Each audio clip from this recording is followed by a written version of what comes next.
London, September 30th, 1888. Mitre Square. The fog has rolled in from the Thames, thick enough to taste. It clings to the cobblestones, pools in the doorways, turns the gaslights into dim yellow smears against the dark. The square is small, maybe 50 feet across. A cramped courtyard surrounded by warehouses, the blank backs of shops, the shadowed mouths of 3 narrow passages leading in and out. It's nearly 2 a.m. The square is empty. The only sounds are distant. A dog barking somewhere in Aldgate, the rumble of a night cart on Leadenhall Street, the mournful groan of a foghorn on the river. Police Constable Edward Watkins walked through this square 14 minutes ago. He does it every night, same route, same timing. Duke Street to Church Passage, through the square, out the other side. The Metropolitan Police calls this a fixed point beat. Watkins calls it tedium. The same cobblestones, the same locked doors, the same empty silence, night after night. In 1 minute, he'll walk through again. But right now, in the space between his footsteps, something has happened. Somewhere in the maze of passages that connect Whitechapel to the City of London, a man is moving through the dark. His boots are quiet on the stones. His breathing is steady. His hands are wet with blood that's already cooling in the night air. He's killed once already tonight. Less than an hour ago, half a mile east, in a yard off Burner Street. But that kill was interrupted. A man drove a horse and cart into the yard, and the killer had to slip away before he could finish his work. The body had a cut throat, but nothing more. Unsatisfying. This time, he had enough time. This time, he got to do everything he wanted. He carries something in his pocket that was inside a living woman 45 minutes ago. A trophy, a souvenir, proof of what he's capable of. The woman's name was Catherine Eddowes. She was 46 years old. At 8 o'clock this evening, she was laughing in a police cell in Bishopsgate, sleeping off a drunk, telling the duty sergeant she'd be fine. She'd get her DOS money. She'd be back before he knew it. They let her go at 1 a.m. She walked east, into Whitechapel, into the fog, into the path of the man who was hunting there. 45 minutes. That's all it took. Now Constable Watkins is turning into Church Passage. His footsteps echo off the walls. His bullseye lantern throws a weak circle of light ahead of him. He's thinking about nothing in particular. Perhaps the end of his shift, perhaps the cold, perhaps the pint he'll have when he gets home. He steps into Mitre Square and stops. There's something on the ground. At first, his mind refuses to process what he's seeing. A bundle of rags, a drunk passed out, a heap of garbage dumped by one of the warehouses. Then he raises his lantern. The light falls on Catherine Eddowes, or what's left of her. Her throat has been cut so deeply that her head is nearly severed from her body, connected only by a strand of tissue at the back of the neck. Her abdomen has been ripped open from sternum to groin, the wound gaping like a second mouth. Her intestines have been pulled out and draped over her right shoulder. Her face has been mutilated, the nose cut off, the cheeks slashed, the eyelids nicked with the precision of a surgeon or a butcher. She has been opened like a package, examined and discarded. Watkins has been a police officer for 17 years.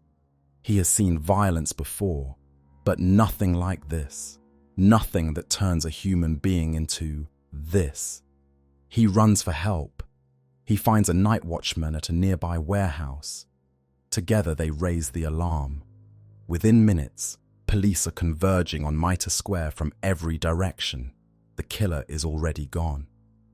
He walked out of that square, through one of the 3 passages, into the fog and the night and the endless maze of Whitechapel. He passed within feet of a police patrol. He passed residents walking home from pubs. No one stopped him. No one noticed him. He was invisible, and he would never be caught. 3 days before Catherine Eddowes died, a letter arrived at the Central News Agency in London. Central News was a wire service, supplying stories to newspapers across Britain and beyond. They received hundreds of letters a week.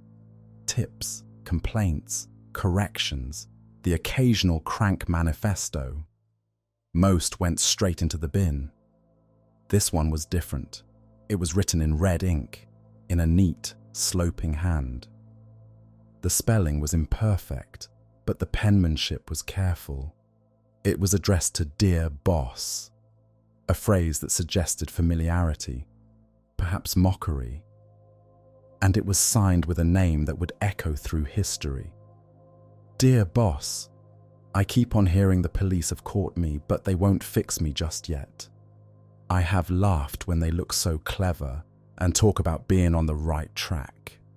That joke about leather apron gave me real fits. I am down on whores and I shan't quit ripping them till I do get buckled. Grand work the last job was. I gave the lady no time to squeal. How can they catch me now?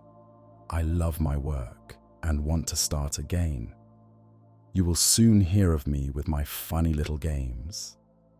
I saved some of the proper red stuff in a ginger beer bottle over the last job to write with, but it went thick like glue and I can't use it. Red ink is fit enough, I hope, haha. The next job I do, I shall clip the lady's ears off and send to the police officers, just for jolly, wouldn't you? Keep this letter back till I do a bit more work, then give it out straight. My knife's so nice and sharp, I want to get to work right away if I get a chance. Good luck. Yours truly, Jack the Ripper. Don't mind me giving the trade name." Before this letter, the newspapers called him the Whitechapel Murderer, sometimes Leather Apron, after a rumor about a suspicious character who wore a butcher's apron. Generic names for a generic monster. After this letter, he had a brand, Jack the Ripper. The name was perfect, violent, almost playful, dripping with contempt for the police who couldn't catch him. It turned a series of brutal murders into something like theatre. It gave the killer a personality. It made him famous. The Central News Agency forwarded the letter to Scotland Yard on September 29th. The police filed it away, assuming it was another hoax. They received dozens of letters claiming to be from the killer. Most were obviously written by attention seekers or lunatics. Then, on the night of September the 30th, 2 women were murdered.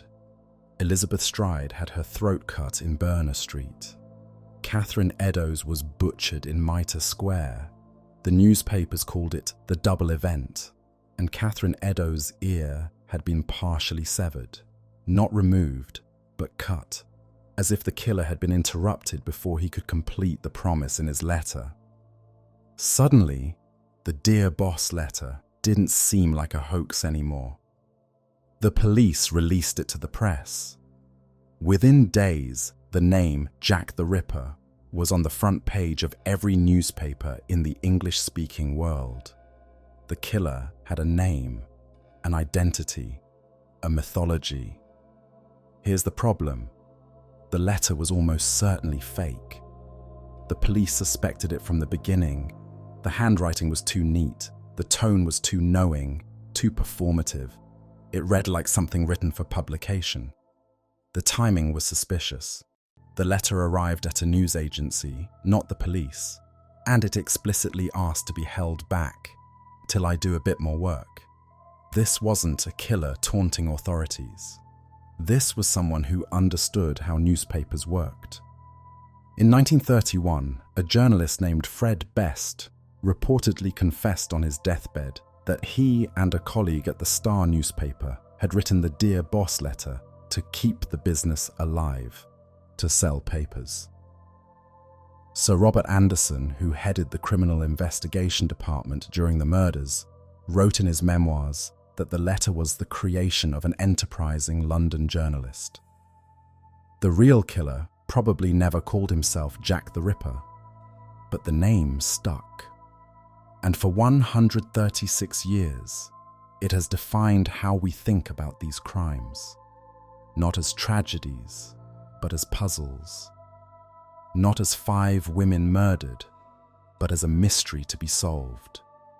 Not as brutal violence, but as a game between hunter and hunted.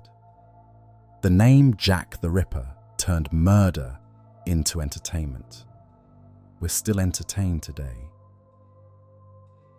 Before we go further, I want to be clear about what this is and what it isn't. This is the story of 5 murders committed in the autumn of 1888 in a square mile of London slum called Whitechapel. They were brutal, methodical, and unprecedented. They terrified a city of 5 million people and captivated a world. This is the story of a killer who was never caught. Despite one of the largest manhunts in Victorian history, despite thousands of witness interviews, despite the combined efforts of 2 police forces, despite 136 years of investigation by professionals and amateurs alike, the killer walked free. He died, presumably, without anyone knowing what he had done. Justice was never served. This is also the story of the investigation, what the police knew, what they suspected, what they missed, why the most famous murder case in history remains unsolved. And this is the story of what came after. The theories, the suspects, the false confessions, the books and films and walking tours, the industry that grew up around 5 dead women. In 2019, a DNA study claimed to finally identify the killer, a Polish immigrant named Aaron Kosminski, who died in an asylum in 1919. The story made international headlines. Jack the Ripper identified at last. But the science was contested. The evidence was challenged. The mystery refused to close. I'll present that evidence fairly. I'll present the criticisms too. You can decide for yourself what to believe, because that's what the Ripper case has always been, a choose-your-own adventure for armchair detectives. Over 200 books have been published naming suspects, from Queen Victoria's grandson to Lewis Carroll. Each promises to finally solve the mystery. None has. The truth is, we may never know who Jack the Ripper was. The evidence is too old, too degraded, too contested. The witnesses are long dead. The physical evidence has been handled by hundreds of people over more than a century. But we can know what happened. We can know who the victims were, and how they lived, and how they died. We can know what the police did and didn't do. We can know what the evidence actually shows, and what it doesn't. And we can ask the question that matters more than who done it. Why are we still talking about this 136 years later? Why do we walk the murder routes and read the autopsy reports and argue about century-old DNA? What does our obsession with Jack the Ripper say about us? This is not a story with a neat ending. The killer was never caught. The case was never closed. The women who died are still dead. But it's a story worth telling. And it starts not with a murderer, but with a place. Welcome to the Midnight Archives. To understand Jack the Ripper, you first have to understand where he hunted. Whitechapel in 1888 was not merely poor, Poverty is a word we use easily, almost comfortably. We picture Oliver Twist asking for more gruel. We picture chimney sweeps and workhouses, sepia-toned and safely distant. Whitechapel was something else. It was a place where the concept of poverty took on dimensions that are difficult to imagine today. A place where human beings were packed so tightly into rotting buildings that the living slept beside the dead.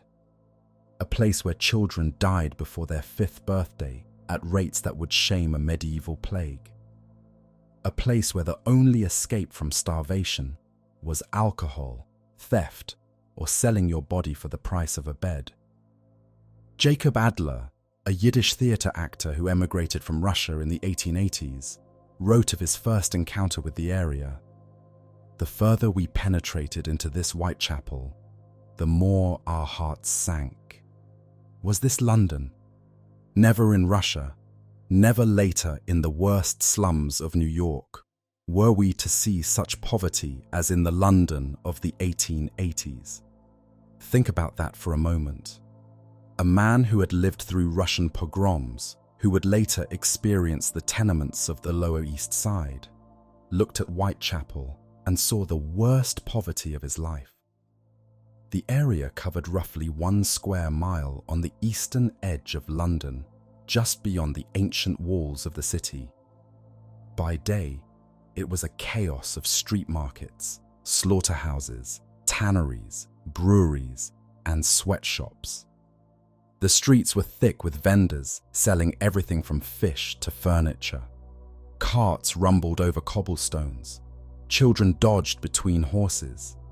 The air stank of tannery chemicals, rotting meat, and the open sewers that ran down the middle of every street.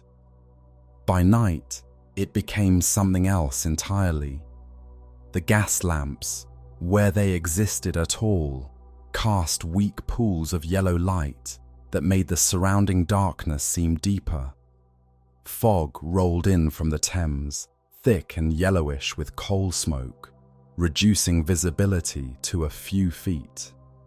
The narrow courts and alleys that branched off every major street were pitch black, accessible only by touch. Police walked in pairs in some areas. In others, they didn't walk at all. There were streets in Whitechapel where a uniformed officer was more likely to be attacked than to arrest anyone. The residents had their own justice, their own economy, their own rules.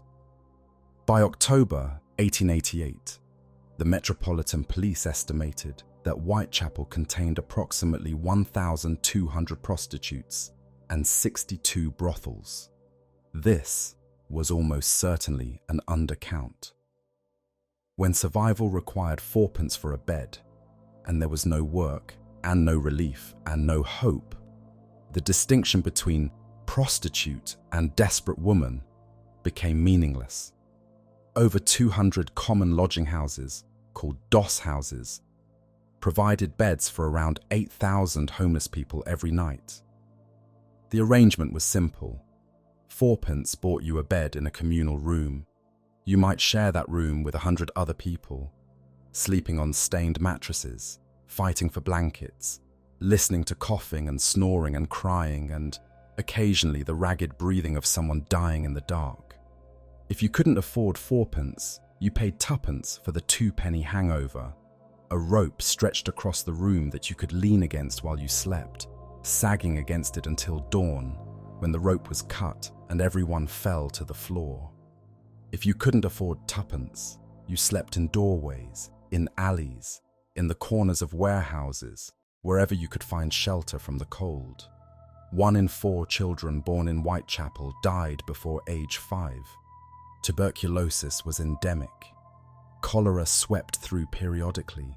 Typhoid, smallpox, diphtheria, the diseases of poverty took their toll year after year. Charles Booth, the social reformer who mapped London's poverty in the 1880s and 1890s, coloured Whitechapel in the darkest shades of his palette. Black for lowest class, vicious, semi-criminal. Dark blue for very poor, casual, chronic want. These colours dominated the map. The economist and reformer Beatrice Webb called it the abyss. Others called it outcast London, darkest England, the city of dreadful night. This was where Jack the Ripper hunted. This was home to the women he killed. And this was where something monstrous was about to happen. To survive in Whitechapel, you did what you had to do. For men, that usually meant casual labour, dock work, construction, hauling, carrying. The work was brutal, dangerous, and unpredictable. You showed up at the dock gates at dawn with hundreds of other men, hoping to be picked for a day's work. If you weren't picked, you didn't eat. For women, the options were even more limited. The respectable trades, domestic service, shop work, factory labour, required references, skills, addresses, the accumulated social capital that poverty stripped away. A woman who had fallen on hard times, who had lost her husband or been abandoned, who had been fired from service for some real or imagined offence. That woman found herself locked out of respectable employment. What remained was the needle trade, sewing in cramped sweatshops for starvation wages, hop picking, seasonal agricultural work that paid almost nothing, and sex work. The Metropolitan Police's estimate of 1,200 prostitutes in Whitechapel was based on women they could identify as common prostitutes, women who had been arrested, who were known to police, who worked the streets openly. The actual number of women who traded sex for money or food or shelter was certainly higher. The economics were brutal. A woman could earn 4p, enough for a bed for the night, from a single client, sometimes less. The historian Hallie Rubenhold, in her groundbreaking book, The Five, describes women selling sex for a stale loaf of bread, or a measure of gin, or simply a place to sit down and rest. This wasn't organized prostitution in the modern sense. There were brothels, certainly, but most street-level sex work was conducted in dark corners, in alleys, in doorways, in rooms rented by the hour. The women were not controlled by pimps so much as by their own desperation. When you need 4p to sleep indoors and you have no other way to get it, you find a way. The dangers were obvious. Violence was common: robbery, assault, rape. Venereal disease was endemic. Pregnancy was a constant risk. The police, when they bothered to intervene, were as likely to arrest the women as to protect them. But the greatest danger of all was invisibility. The women of Whitechapel were, in Victorian eyes, already lost. They were unfortunates, fallen women, daughters of joy, a particularly cruel euphemism. They existed outside respectable society. When they disappeared, no one with power noticed. When they died, no one with influence demanded answers. This is what made them targets. Not for ordinary criminals. Whitechapel was full of ordinary criminals, and they preyed on everyone, but for a very specific kind of predator. A predator who selected victims no one would miss, who hunted in places no one watched, who counted on the indifference of the world. The killer didn't choose wealthy women in well-lit streets. He chose women who would be alone, in the dark, in places where screams went unanswered. He chose women whose deaths would not, in 1888, be considered a priority. The cruel irony is that their deaths made them visible. The sheer brutality of the murders, the escalating mutilations, the surgical removal of organs, forced Victorian England to confront the existence of its underclass. George Bernard Shaw wrote, with bitter irony, that the killer had done more for social reform than years of activism.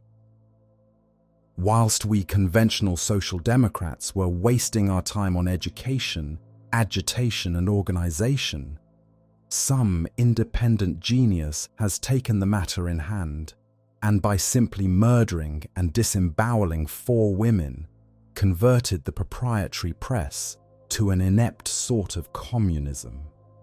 The murders led directly to the Housing of the Working Classes Act of 1890 and other reforms designed to address the conditions Shaw described. The women who died invisible became, in death, a catalyst for change. But none of that helped them on the nights they encountered their killer. The killer knew Whitechapel. This is one of the few things investigators could state with confidence, both in 1888 and today. He moved through the area at night with obvious familiarity. He knew which alleys led where. He knew which streets were patrolled and when. He knew where the shadows were deepest. Consider the geography. The 5 canonical murders all occurred within a remarkably small area, roughly half a square mile. Draw a circle around them on a map, and you have, quite possibly, the killer's territory, his comfort zone, the place where he lived, or worked, or drank. The first murder, Mary Ann Nichols, occurred in Bucks Row, now Durwood Street, a narrow lane running between Whitechapel Road and Brady Street. The second, Annie Chapman, was killed in the backyard of 29 Hanbury Street, Spitalfields. The third and fourth, Elizabeth Stride and Catherine Eddowes, were killed on the same night. Stride in Dutfield's yard off Berner Street, Eddowes in Mitre Square, just inside the City of London boundary. The fifth, Mary Jane Kelly, was murdered in her room at 13 Miller's Court, off Dorset Street. If you walked briskly, you could travel from any of these locations to any other in less than 15 minutes. The killer was operating in his own neighborhood. The timing was equally revealing. All 5 murders occurred between midnight and 6 a.m., the darkest hours, when the gas lamps burned low and fog rolled in from the river. 4 of the 5 occurred on or near weekends. All occurred toward the end of the month or shortly after, when the poorest residents had exhausted their weekly wages and were most desperate for money. What does this pattern suggest? Someone who worked during the week. Someone who kept relatively normal hours. Someone who hunted on his time off. And the location suggests something else. The killer was comfortable moving between 2 police jurisdictions. This requires some explanation. In 1888, London had 2 police forces. The Metropolitan Police, headquartered at Scotland Yard, covered most of the city, including Whitechapel. But the City of London, the ancient 1 square mile financial district, had its own police force with its own command structure. The boundary between these jurisdictions ran through the middle of the murder zone. 4 of the 5 canonical victims were killed in Metropolitan Police territory. But Catherine Eddowes was killed in Mitre Square, which fell under City of London Police jurisdiction. On the night of the double event, the killer moved from one jurisdiction to another within 45 minutes. He killed Elizabeth Stride in Berner Street, Metropolitan Police territory, was possibly interrupted before he could mutilate the body, then walked nearly a mile west and killed Catherine Eddowes in Mitre Square, City Police territory. Was this deliberate? Was the killer exploiting the poor communication between the two police forces? Or was he simply following his victim, unconcerned about jurisdictional boundaries? We don't know. But it's worth noting that the two forces did communicate poorly. They competed for credit. They pursued different suspects. At crucial moments, information that might have helped one force was hoarded by the other. The killer walked between them, invisible. The autumn of 1888 did not begin with Jack the Ripper. The Whitechapel Murders file, as the police came to call it, eventually contained 11 cases spanning from April 1888 to February 1891. Only 5 of these are generally attributed to the same killer, the Canonical 5. But the earlier murders created the atmosphere of fear in which the Ripper crimes unfolded. Emma Elizabeth Smith, a 45-year-old widow, was attacked on Osborne Street in the early hours of April 3, 1888. She made it back to her lodging house and told the deputy keeper that she had been assaulted by 2 or 3 men, one of them a teenager. She was taken to the London hospital, where doctors discovered that a blunt instrument had been violently inserted into her vagina, rupturing her peritoneum. She died the next day of peritonitis. Smith's murder was brutal, but not mysterious. She described her attackers. The police believed she had been killed by one of the street gangs that terrorized Whitechapel, groups with names like the High Rips, who specialized in robbing and assaulting prostitutes. Martha Tabram, 39, was found dead on a landing in George Yard Buildings on August 7, 1888.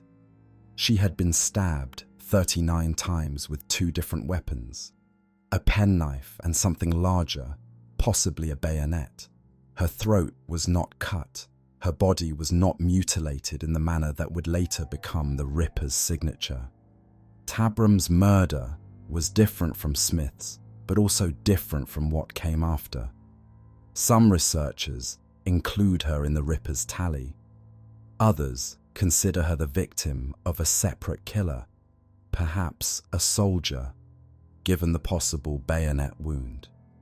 What matters is the effect these murders had on the community.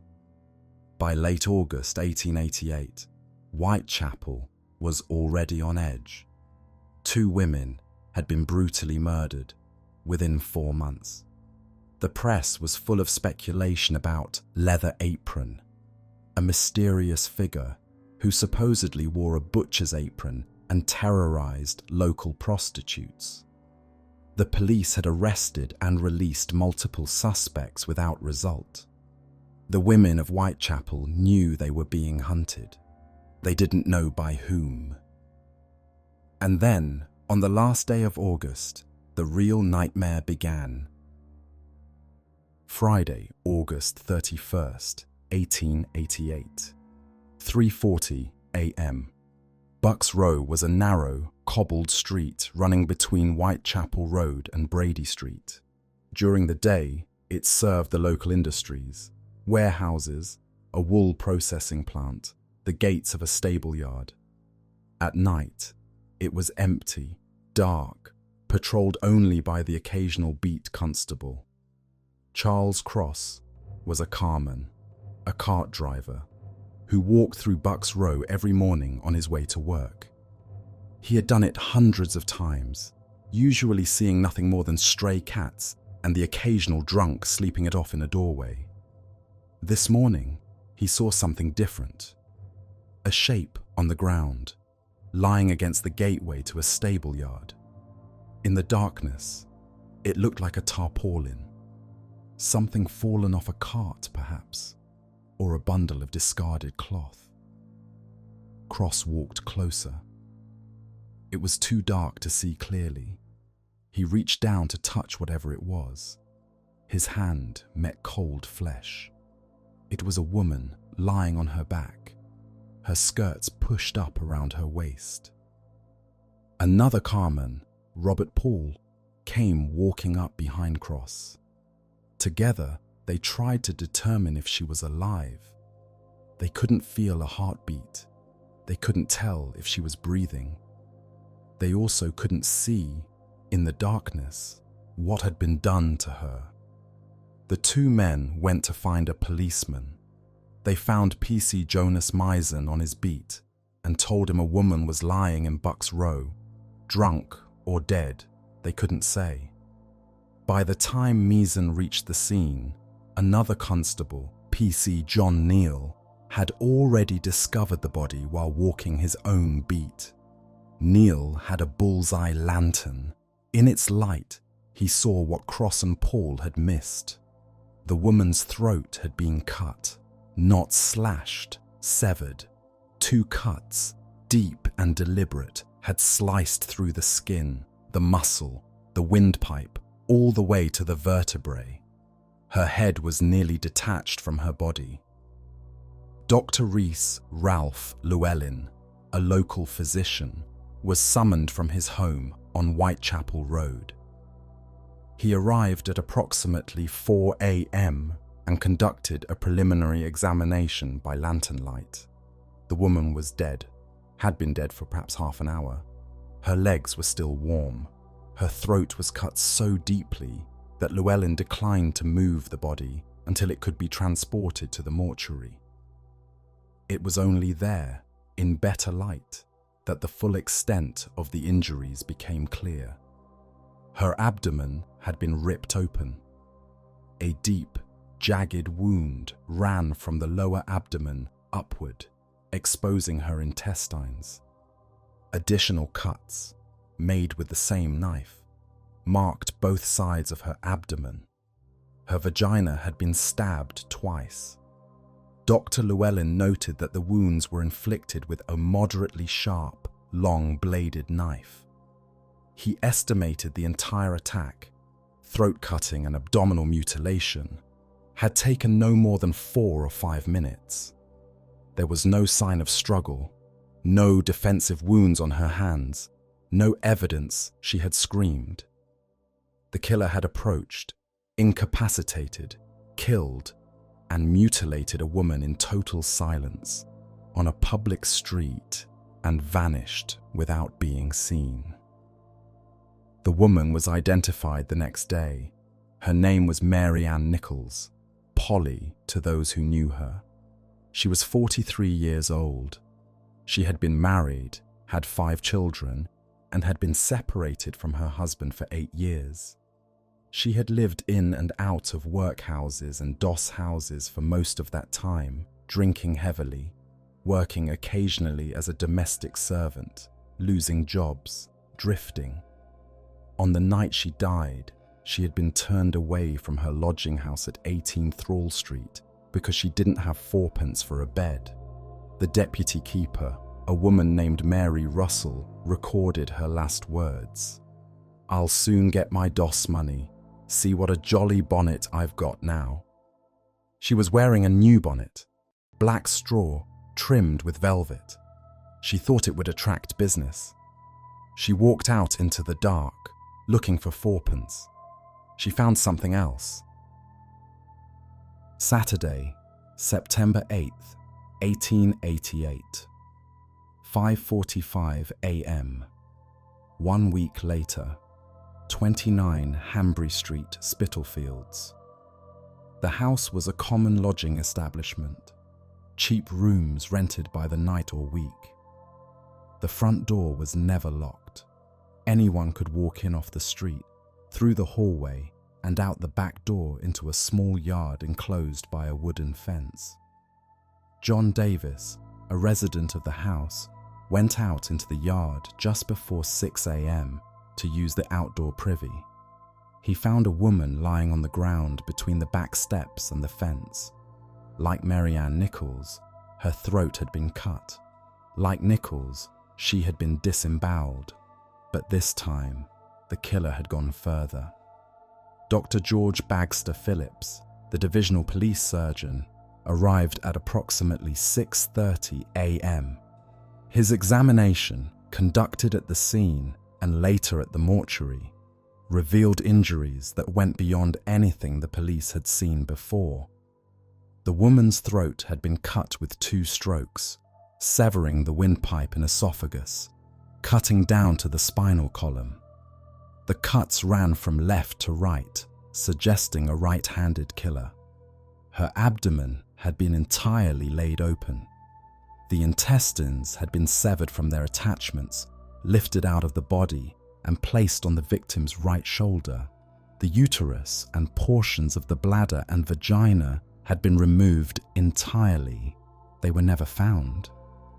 Dr. Phillips testified at the inquest that the killer possessed anatomical knowledge. Obviously, the work was that of an expert, he stated, or one at least who had such knowledge of anatomical or pathological examinations as to be enabled to secure the pelvic organs with one sweep of the knife.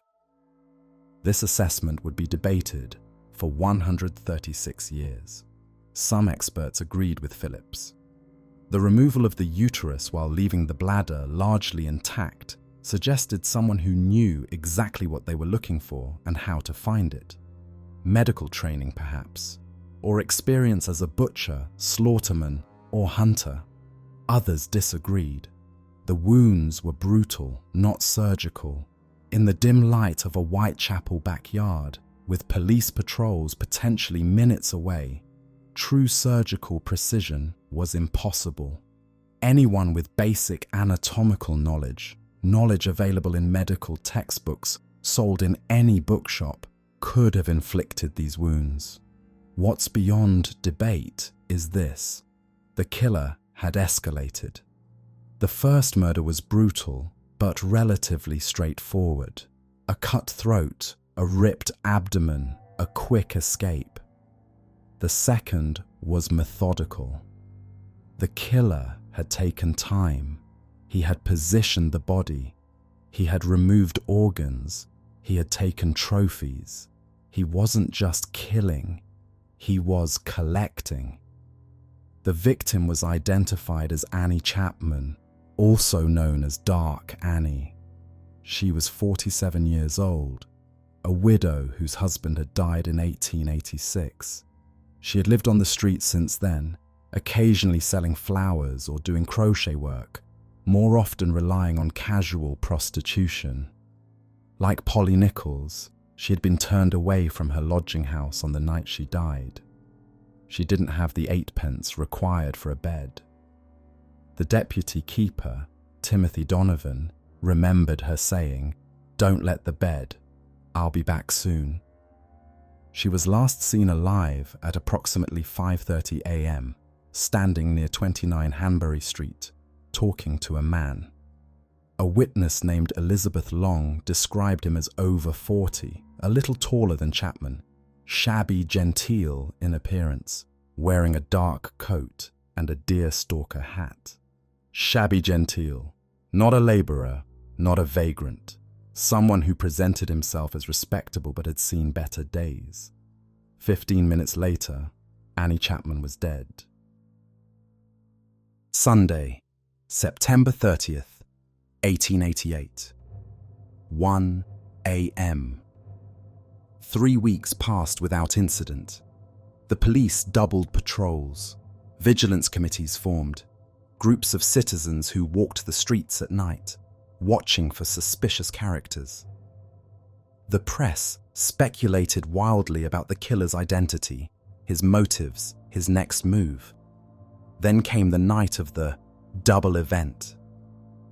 Elizabeth Stride was found at 1 a.m. in Dutfield's yard, a narrow passage off Burner Street, leading to the premises of the International Working Men's Educational Club, a socialist organization catering to Jewish immigrants. Louis Diemschutz, the steward of the club, was returning home with his horse and cart after a day selling cheap jewelry at the market. As his cart turned into the yard, his horse shied away from something in the darkness.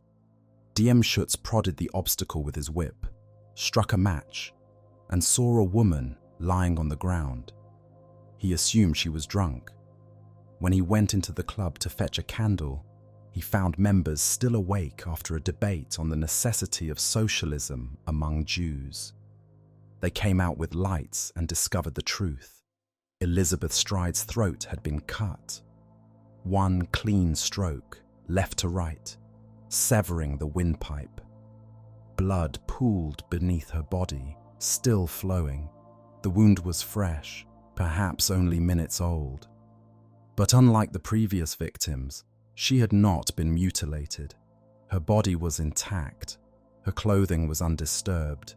Her hands still clutched a packet of breath freshener called cashews. The accepted theory is that the killer was interrupted. DM Schutz's cart arrived at approximately 1 a.m. If the killer was still in the yard, still working on the body, or preparing to begin, the sound of wheels and hooves on cobblestones would have sent him fleeing into the darkness. He escaped through a side gate that led to Back Church Lane. By the time DM Schutz raised the alarm, the killer was gone. But he wasn't finished. Sunday, September 30th, 1888. 1:45 a.m., 45 minutes after Elizabeth Stride was murdered, Catherine Eddowes was found in Mitre Square, nearly a mile west, across the boundary between Metropolitan Police and City of London Police jurisdiction. She had been dead for approximately 10 minutes. The mutilations were the worst yet. PC Edward Watkins had walked through Mitre Square at 1:30 a.m. and found nothing. When he returned at 1:44 a.m., he found Catherine Eddowes lying in the southwest corner of the square. Her throat had been cut to the spine. Her abdomen had been ripped open, the intestines drawn out and placed over her right shoulder, just as Annie Chapman's had been. Her uterus had been removed. Her left kidney had been removed. Her face had been mutilated. Cuts to the eyelids, cheeks and lips, triangular flaps of skin removed from both cheeks, the tip of her nose sliced off. Dr. Frederick Gordon Brown, the city police surgeon, estimated that the killer had completed this work in 10 to 15 minutes. Think about that. In the time it takes to order coffee, the killer had disemboweled a woman, removed multiple organs, mutilated her face, and vanished into the night, all without being seen, all without making enough noise to attract attention, all while police patrols passed within 50 yards. Catherine Eddowes had been in police custody earlier that evening. At 8:30 p.m., she had been found drunk on Aldgate High Street and taken to Bishopsgate Police Station to sober up. By 1 a.m., she was steady enough to be released. She gave a false name, Mary Ann Kelly, and walked out into the night. 45 minutes later, she was dead. There's a grim coincidence in the name she gave. Mary Jane Kelly, the name she used, more or less, would be the name of the Ripper's final victim, murdered 6 weeks later. After Catherine Eddowes' murder, police found a piece of her apron in a doorway on Goulston Street, about 1/3 of a mile from Mitre Square. It had been cut from her body, presumably by the killer, and was covered in blood. Above it, written in chalk on the wall, was a message. The Jews are the men that will not be blamed for nothing. Was it written by the killer? Or was it pre-existing graffiti, unrelated to the crimes? Sir Charles Warren, the Metropolitan Police Commissioner, ordered the message erased before it could be photographed. He feared anti-Jewish riots if the message became public knowledge. Tensions were already high between Jewish immigrants and the native working class. The city police, in whose jurisdiction Catherine Eddowes had died, were furious. They wanted to photograph the writing, to analyze the handwriting, to use it as evidence. Warren's decision destroyed any chance of that. To this day, we don't know what the message meant. We don't know if it was written by the killer. We don't know if erasing it cost the investigation its best lead. We only know that after the double event, London was in a state of terror. Friday, November 9th, 1888, 10:45 a.m. For 6 weeks, the killing stopped. The police took credit. They had flooded Whitechapel with plainclothes officers, increased patrols, pressured known criminals, interviewed hundreds of witnesses. Whatever they were doing, it seemed to be working. The Ripper had been scared off, or had fled the city, or had died, or had been quietly committed to an asylum. Then came Mary Jane Kelly. She was different from the other victims. Younger, approximately 25 years old, more conventionally attractive. Witnesses described her as tall, fair, and stout. And unlike the others, she had her own room. 13 Miller's Court was a single room at the back of a lodging house, accessible through a narrow passage off Dorset Street.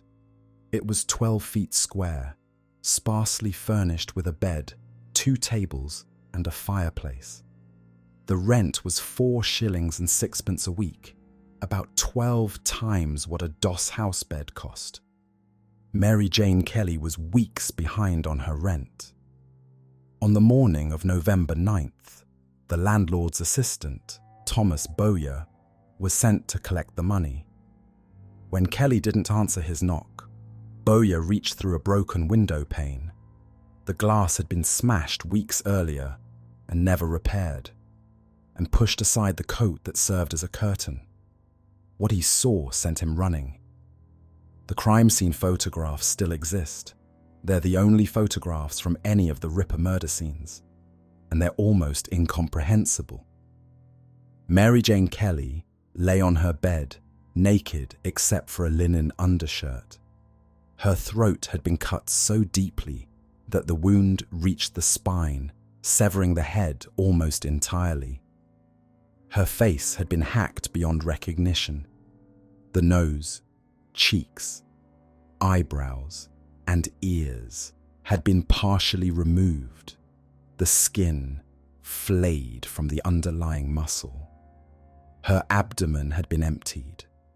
The intestines, liver, and spleen had been removed and placed beside her body on the bed. Her kidneys and 1 breast had been placed beneath her head. Her other breast had been placed by her right foot. Her heart had been removed entirely. It was never found.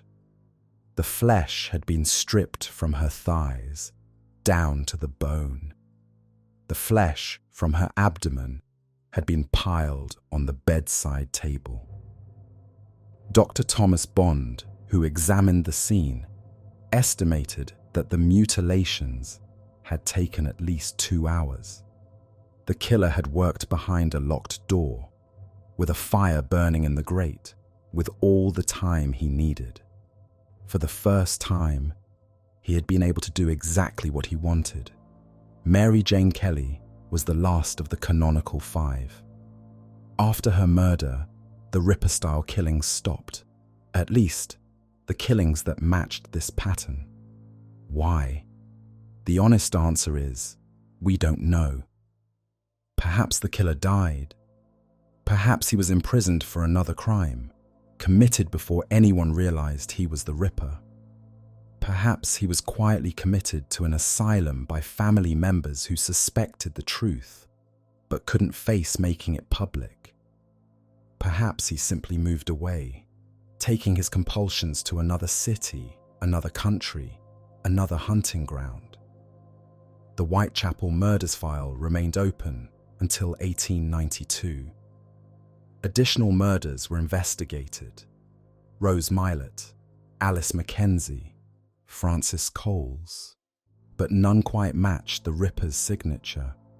The investigation wound down. The files were archived. The case went cold. Mary Jane Kelly lies buried in St. Patrick's Roman Catholic Cemetery in Leytonstone. Her grave remained unmarked for over a century.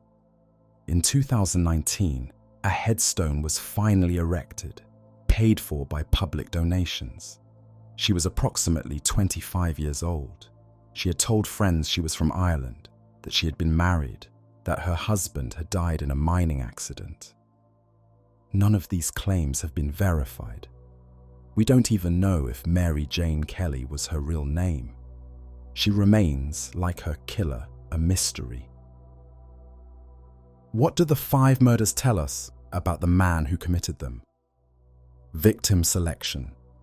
All 5 women were vulnerable, alone, and impoverished. All were found in locations accessible from the street, but offering some degree of privacy: backyards, passages, secluded courts. The killer chose women who would not be immediately missed and places where he could work without interruption. Methodology. All 5 victims had their throats cut from left to right, suggesting a right-handed killer standing in front of them or to their right side. All were likely strangled or choked first. There's evidence of bruising around the necks of several victims, which would have rendered them unconscious and prevented them from screaming.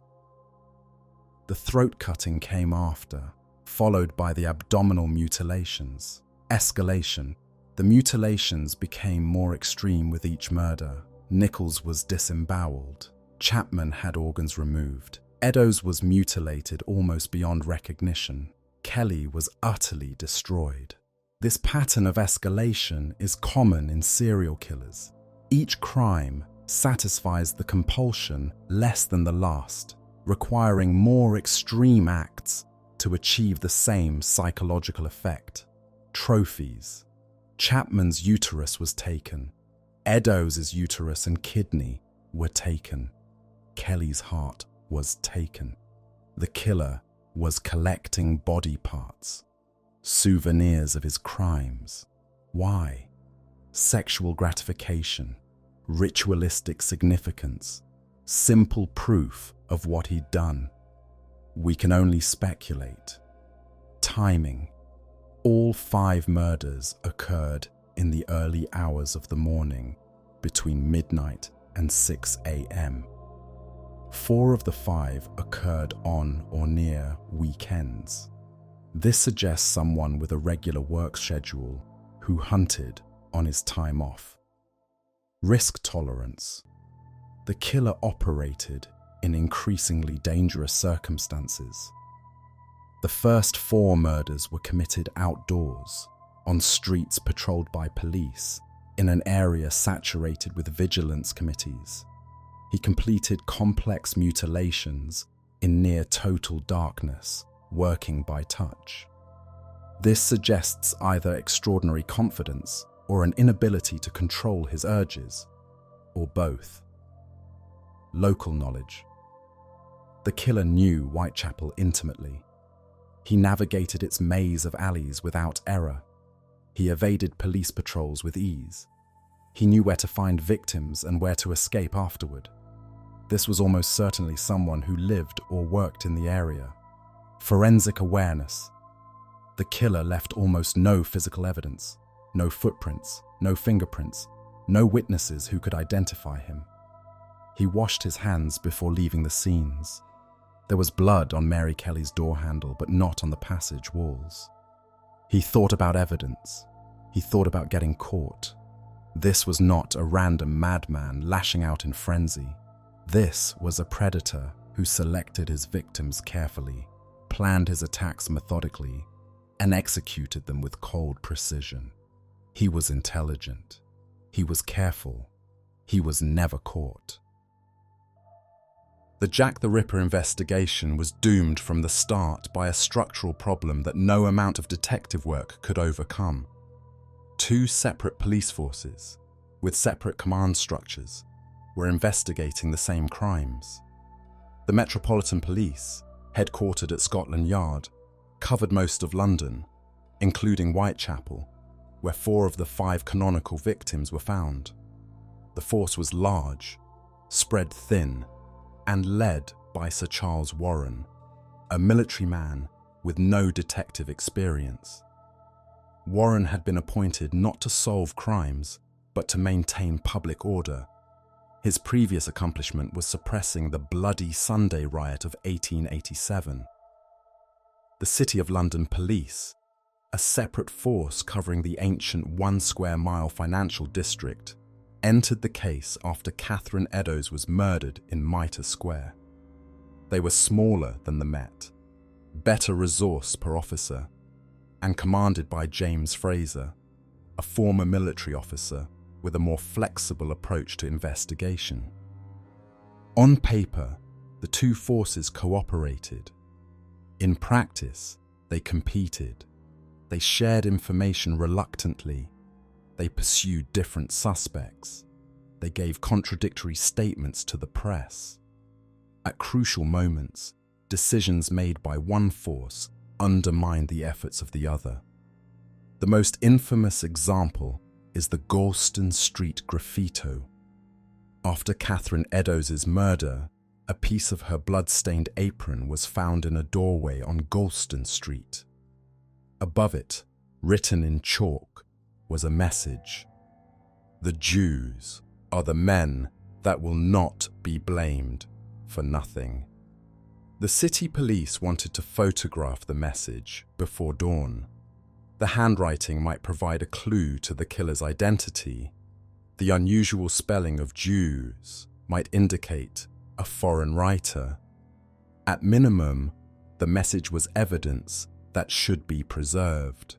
Sir Charles Warren arrived at the scene at approximately 5:30 a.m. He ordered the message erased immediately. His reasoning: if the message became public, it might provoke anti-Jewish riots. Tensions between Jewish immigrants and the native working class were already high. A message linking Jews to the murders could spark violence. Warren's concerns were not unreasonable. There had already been mob violence against Jewish residents during the investigation. Leather Apron, one of the early suspects, was rumored to be Jewish, and Jewish businesses had been threatened. But erasing the message, without even allowing a photograph, destroyed potential evidence. The city police were furious. Researchers have debated Warren's decision ever since. Was the message written by the killer? We'll never know. Was its destruction a fatal blow to the investigation? Impossible to say. But it exemplified the dysfunction that plagued the case from the beginning. Victorian detective work was, by modern standards, primitive. Fingerprint analysis wouldn't be used in British criminal cases until 1902. DNA testing was a century away. Crime scene photography existed, but was cumbersome and rarely used outdoors. The very concept of a serial killer, a term not coined until 1981, was barely understood. The police had three main investigative tools at their disposal: witness interviews. Thousands of people were questioned during the investigation.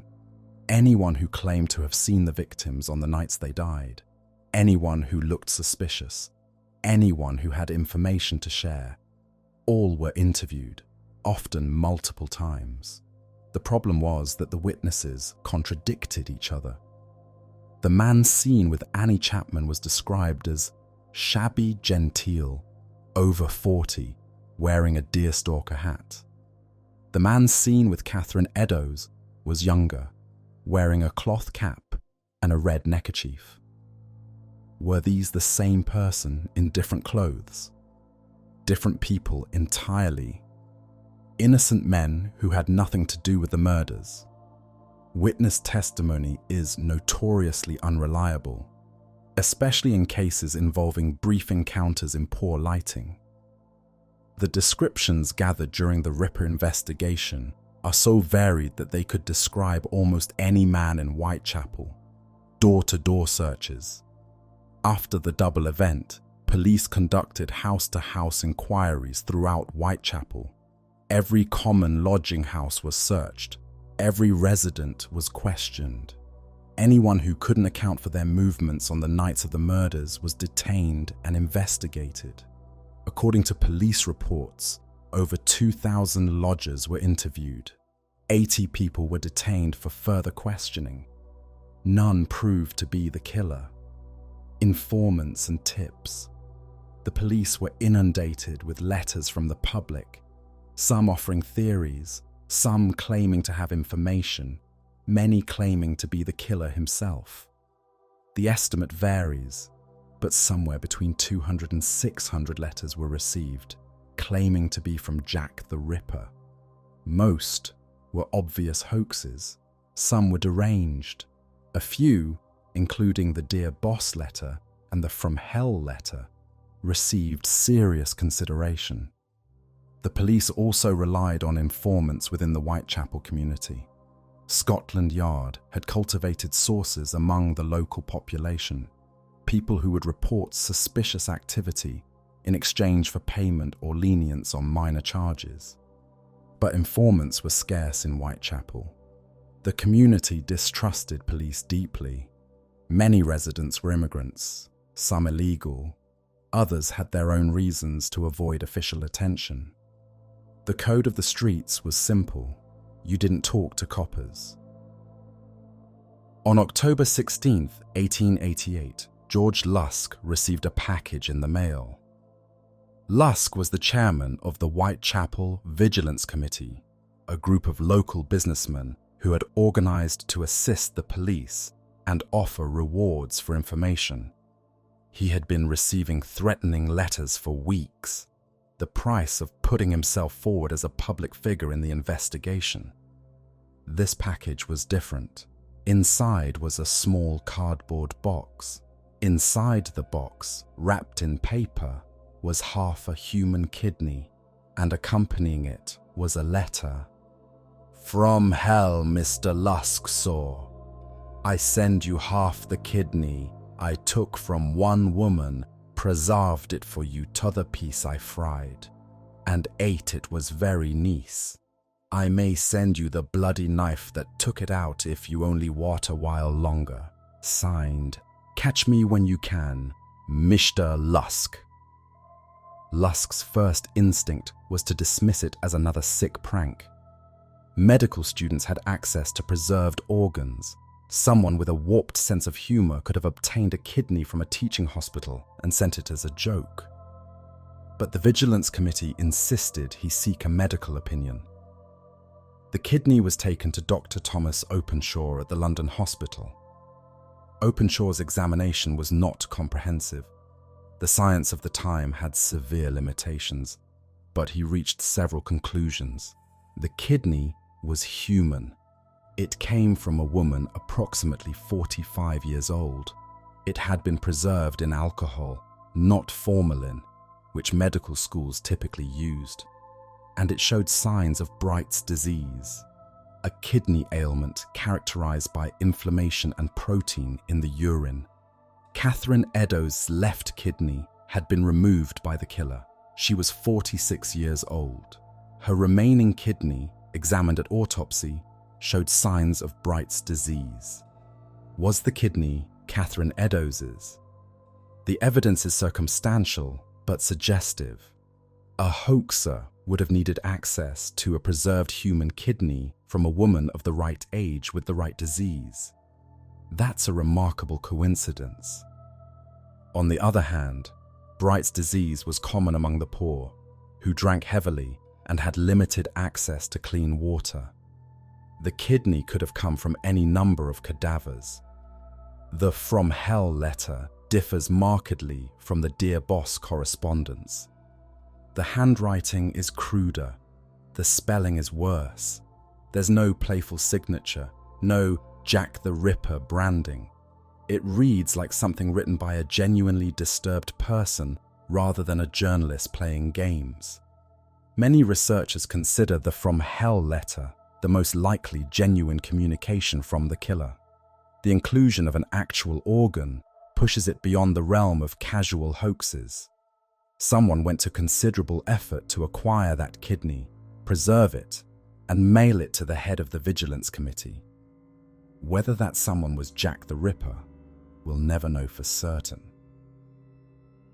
Desperate for a breakthrough, the police tried an unusual approach: bloodhounds. The idea came from Sir Charles Warren himself. If a dog could be brought to a crime scene before the scent dissipated, perhaps it could track the killer's path through the streets. 2 bloodhounds, Barnaby and Burgo, were brought to London for trials. Warren participated personally in one test, playing the role of the fleeing criminal in Regent's Park. The dogs tracked him successfully, but Regent's Park was not Whitechapel. The dense streets of the East End, saturated with the smells of slaughterhouses, tanneries, fish markets, open sewers, and thousands of unwashed bodies, were nothing like the open spaces where the dogs had trained.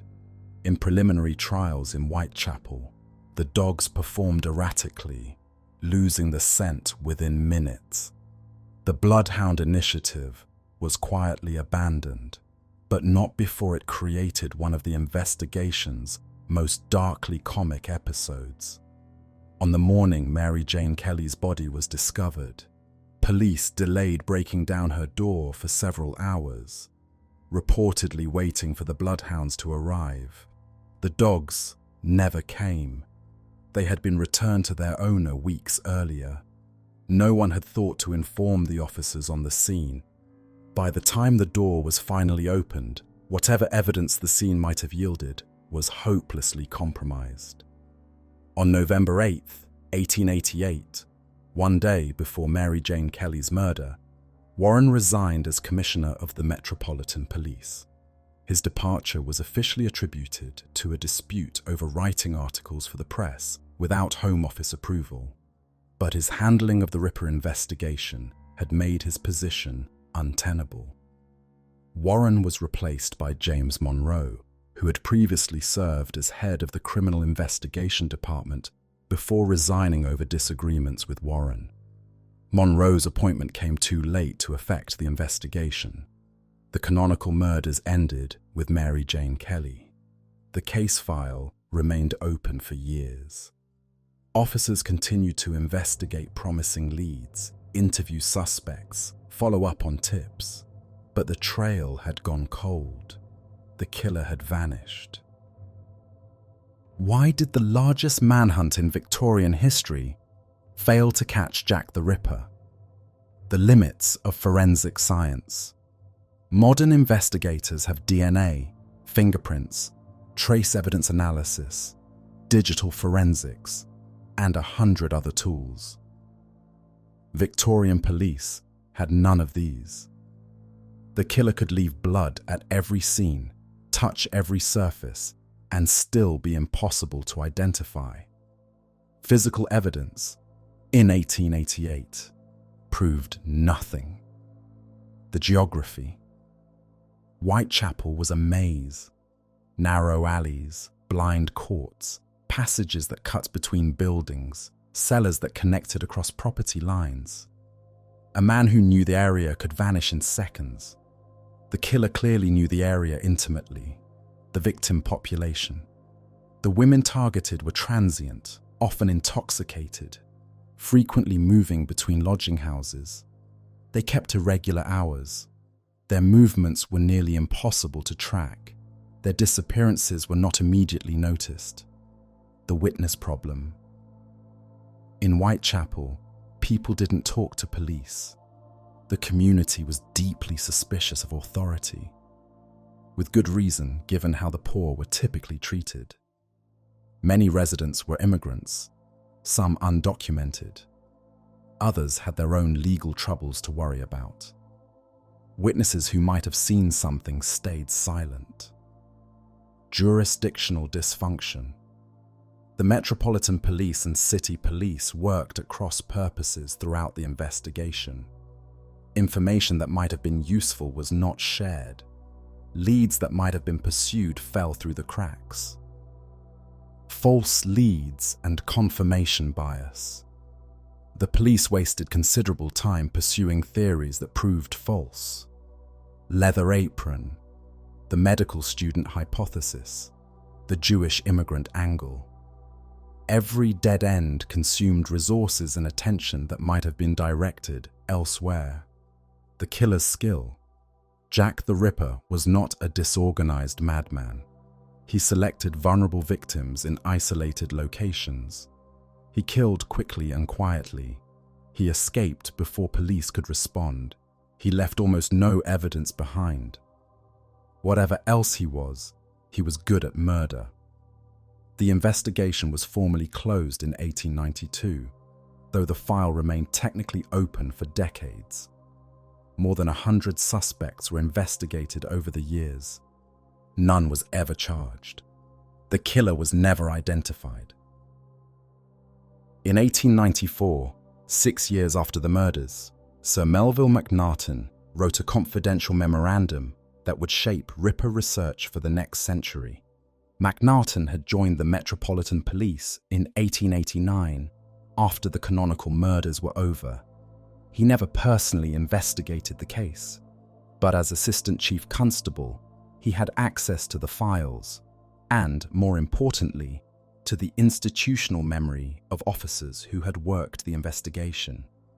His memorandum named 3 men the police considered prime suspects. Montague John Druitt was a 31-year-old barrister who also worked as an assistant schoolmaster. In December 1888, about a month after Mary Jane Kelly's murder, he was dismissed from his teaching position at a school in Blackheath. The reason for his dismissal was not recorded, but later researchers have speculated it involved improper conduct with a student. On December 31st, 1888, Druitt's body was pulled from the Thames near Chiswick. He had stones in his pockets. A note found among his effects read, "Since Friday, I felt I was going to be like Mother, and the best thing for me was to die." His mother had been committed to a lunatic asylum earlier that year. Macnaghten wrote that Druitt was sexually insane and that his family believed him to have been the murderer, but Macnaghten provided no evidence for either claim. No one in Druitt's family ever publicly stated they suspected him of the crimes. His body showed no injuries consistent with a struggle.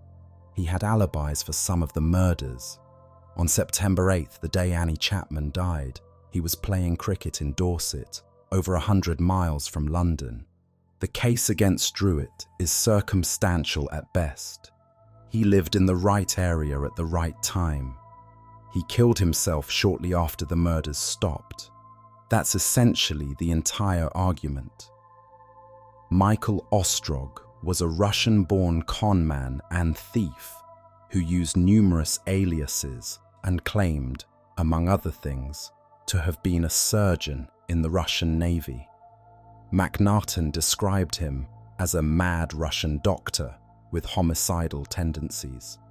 But modern research has largely eliminated Ostrog as a suspect. He was almost certainly in France during most of the Whitechapel murders, serving time in prison. His medical credentials were fabrications. There's no evidence he ever committed a violent crime, despite a lengthy criminal record for fraud and theft. Aaron Kosminski was a Polish Jewish immigrant who lived in Whitechapel. He worked as a hairdresser. Macnaghten wrote that he had a great hatred of women, especially of the prostitute class, and had strong homicidal tendencies. Kosminski was committed to Colney Hatch Lunatic Asylum in February 1891, where he remained until his death in 1919. His admission records describe a man suffering from auditory hallucinations who refused to eat food prepared by others, believing it was poisoned. He was noted to engage in self-abuse, Victorian medical terminology for masturbation. Crucially, the records describe him as not violent. He was, by all accounts, a passive, withdrawn man. hardly the profile of a killer who mutilated women with surgical precision. Nevertheless, Kosminski has attracted more attention than any other suspect, particularly since 2014, when DNA evidence allegedly linked him to the crimes. In 2007, a businessman named Russell Edwards purchased a silk shawl at auction. According to the seller, the shawl had been found at the scene of Catherine Eddowes' murder and taken home as a souvenir by Acting Sergeant Amos Simpson. Edwards commissioned Dr. Jari Louhelainen, a molecular biologist at Liverpool John Moores University, to test stains on the fabric. The results, published in the Journal of Forensic Sciences in 2019, made international headlines. According to Louhelainen and his co-author David Miller, mitochondrial DNA extracted from the shawl matched samples provided by living descendants of both Catherine Eddowes and Aaron Kosminski. The shawl, they concluded, contained biological evidence linking Kosminski to the murder. Jack the Ripper identified at last, the headlines declared. But the scientific community was skeptical. Problem 1. Chain of custody. There is no documented evidence that the shawl was ever at the Eddowes crime scene. The story, that Sergeant Simpson took it home and gave it to his wife, who passed it down through generations, cannot be verified. The shawl appears in no police inventory, no witness testimony, no contemporary account. Problem 2. Contamination. The shawl has been handled by unknown numbers of people over 136 years. It has been displayed at public exhibitions. It has been stored under unknown conditions. Any biological material on the fabric could have come from anyone who touched it at any point in its history. Problem 3. Mitochondrial DNA limitations. The DNA analyzed was mitochondrial, not nuclear.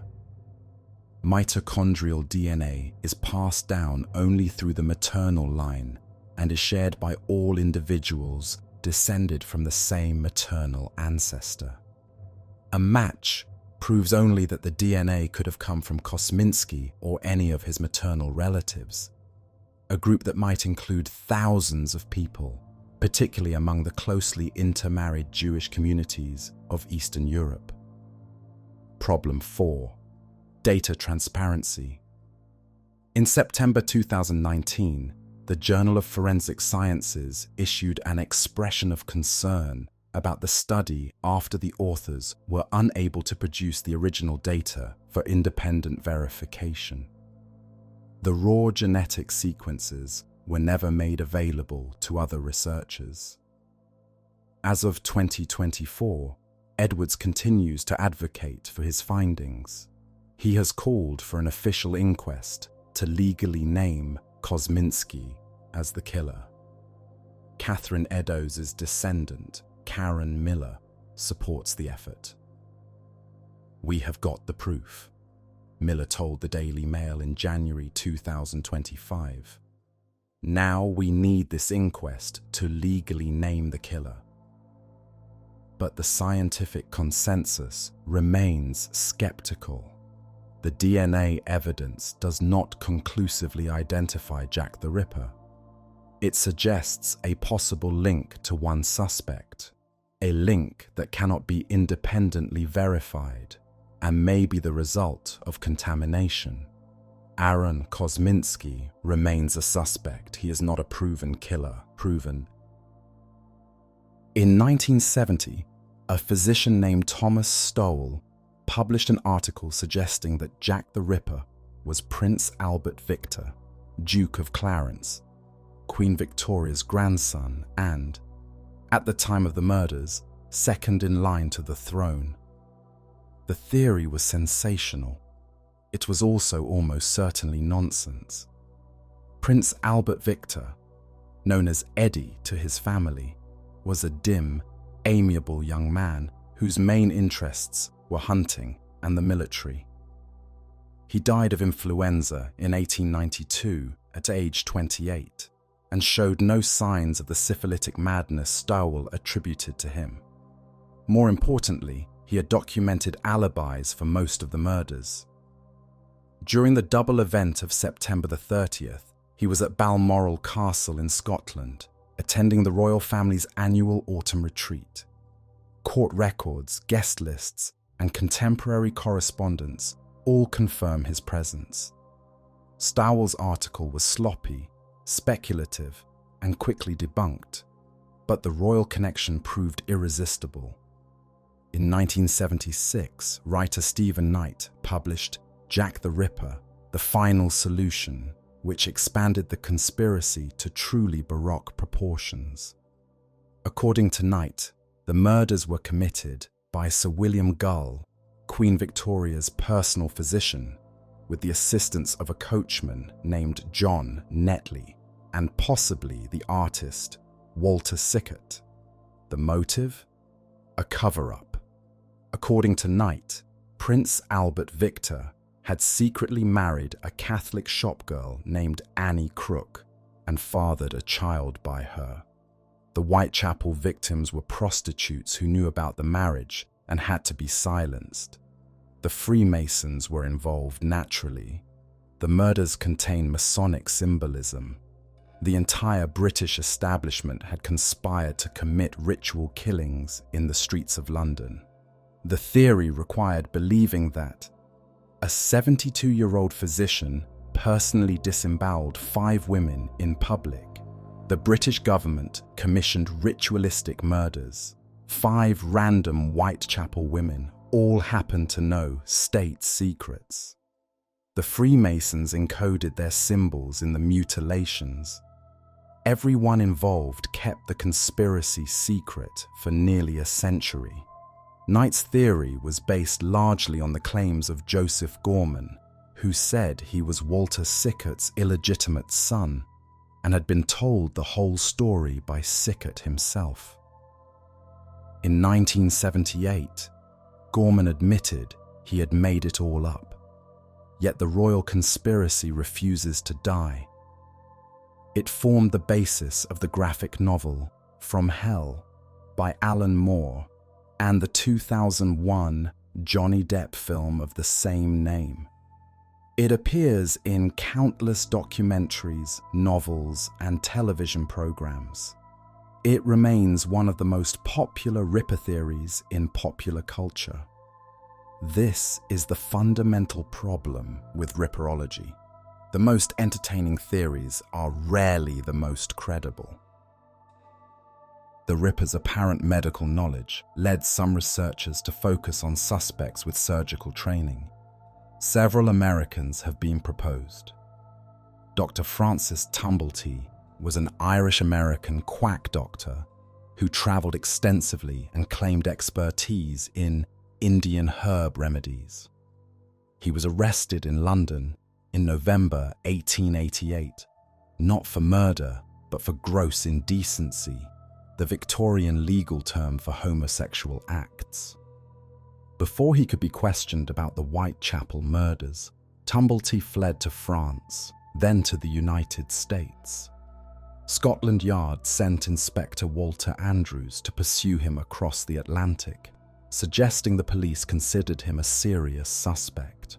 Tumblety was known to collect uteruses preserved in jars. He allegedly displayed them at dinner parties, boasting about his anatomical collection. He expressed virulent hatred of women, particularly prostitutes. He was in London during the murders. Against him, he was 56 years old, tall, flamboyant, and impossible to ignore. Witnesses described a shabby, genteel man who could blend into a crowd. Tumblety was the opposite. He dressed ostentatiously, wore elaborate jewelry, and attracted attention wherever he went. His homosexuality also complicates the theory, though it doesn't necessarily preclude violence against women. Dr. Thomas Neil Cream was a Scottish-Canadian physician executed in 1892 for poisoning 4 women in London. According to legend, his last words on the gallows were, "I am Jack the..." before the trapdoor opened. The problem is insurmountable. Cream was imprisoned in Joliet, Illinois, from 1881 to 1891, serving a sentence for murder. He was demonstrably incarcerated during the Whitechapel murders. Unless he bribed officials to serve his sentence by proxy, an outlandish theory some have proposed, he could not have been Jack the Ripper.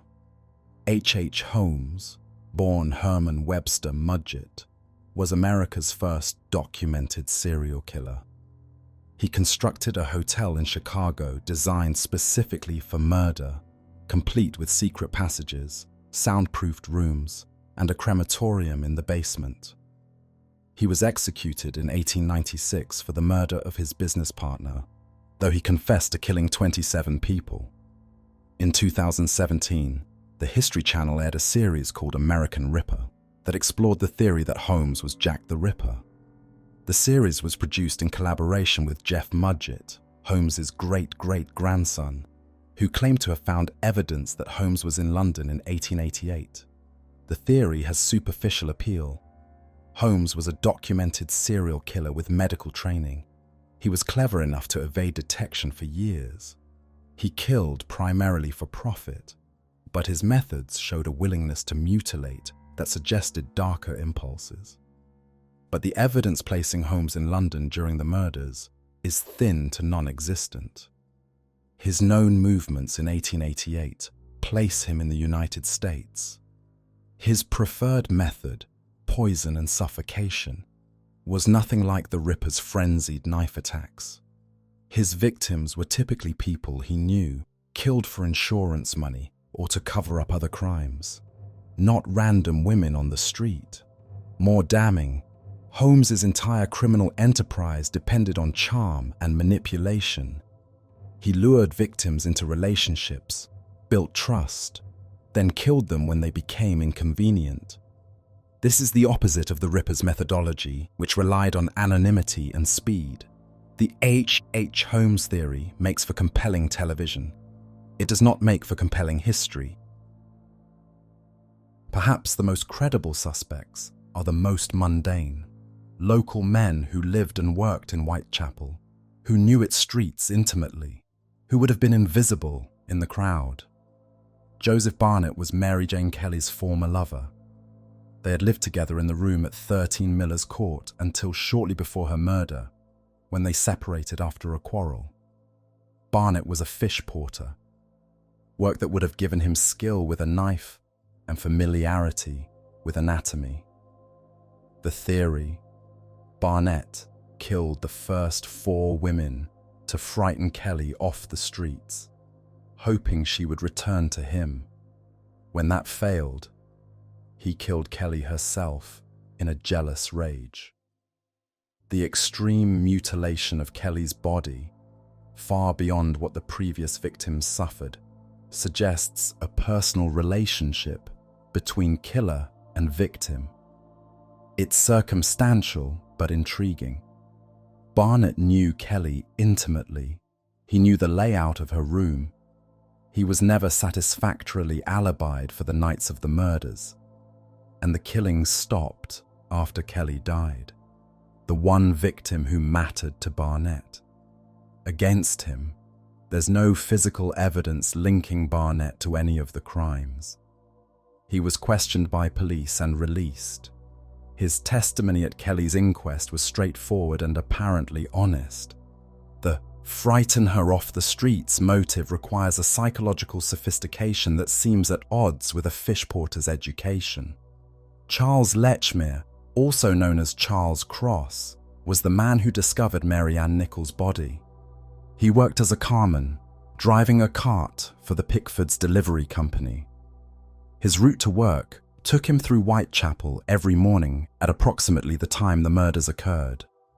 Swedish researcher Krista Holmgren has proposed that Lechmere was the Ripper, based on several suspicious factors. Lechmere was the first to find a body, which could indicate he was interrupted mid-attack. He gave police the name Cross rather than his legal name, Lekmir. His route to work passed near several of the murder sites. His family background includes elements common to serial killers: absent father, unstable childhood. The theory has appeared in documentaries and books, presented with considerable conviction, but it relies heavily on interpreting ambiguous evidence in the most suspicious possible light. Lekmir's use of the name Cross was not unusual. It was his stepfather's name, and he may have used it regularly. His route to work passed near thousands of locations.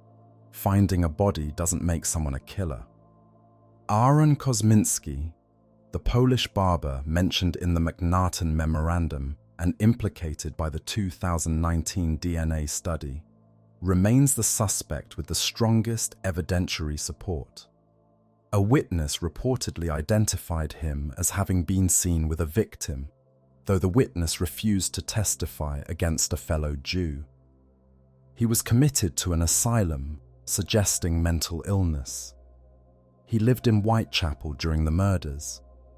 But strongest evidentiary support is relative.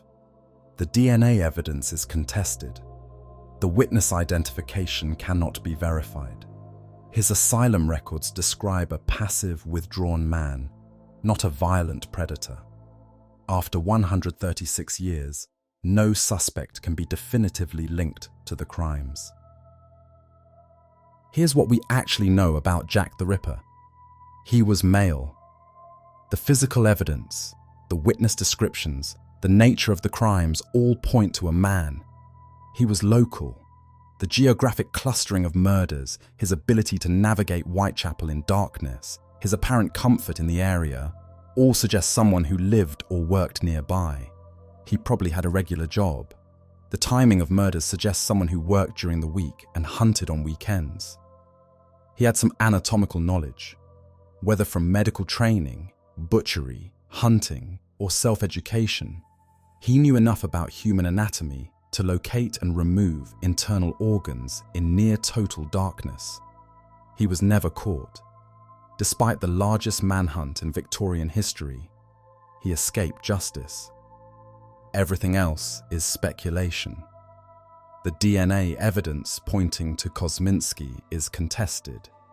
The royal conspiracy is fantasy. The American theories are unsupported. The local suspects are circumstantial. We may never know who Jack the Ripper was. The evidence is too old, too contaminated, too incomplete. The witnesses are dead. The physical evidence has been handled by hundreds of people over more than a century. Some mysteries don't have solutions. This may be one of them. Before September the 27th, 1888, there was no Jack the Ripper. There was a killer, certainly, the Whitechapel murderer, leather apron, the nameless terror stalking the East End. These names appeared in newspaper headlines, used interchangeably, without mythology or mystique. Then the Dear Boss letter arrived at the Central News Agency, and murder became theatre. We've already discussed the letter's contents. What matters here is its effect. Within days of being released to the press, the name Jack the Ripper appeared in newspapers across the English-speaking world.